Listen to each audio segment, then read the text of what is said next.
দরকার হলে আবার ভাষা আন্দোলন হবে।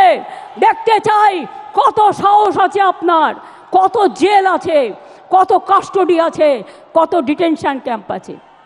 বাংলা ভাষায় কথা বললে অ্যারেস্ট করবেন, আর টেলিপ্রম্পটারে দুটো বাংলা ভাষা লিখে এসে ভাববেন সবার মন জয় করবেন। এ হয় না।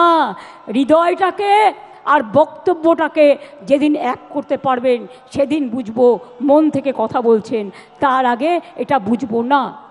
তাই এটা হতে পারে না। আপনার নিজের ভারতবর্ষ কোথায় এসে ঠেকেছে, কোথায় এসে ঠেকেছে? আপনাদের কন্ট্রোল করছেন আমেরিকান প্রেসিডেন্ট, আর আপনারা বড় বড় কথা বলছেন। আপনাদের কন্ট্রোল করছেন কে? কেন আপনারা পাক অধিকৃত কাশ্মীর দখল করতে পারলেন না এতগুলো রক্তের বিনিময়েও? কিসের হিন্দু আপনারা?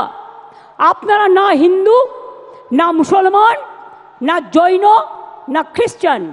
ভুলে গেছেন যারা বাংলার উপর অত্যাচার করছেন? আমেরিকান প্রেসিডেন্ট গুজরাটের থেকে 2 প্লেন ভর্তি লোককে পাঠিয়ে দিয়েছিল গুজরাটে, দড়ি বেঁধে বেঁধে, শেকল বেঁধে বেঁধে। কোথায় ছিলেন সেদিন?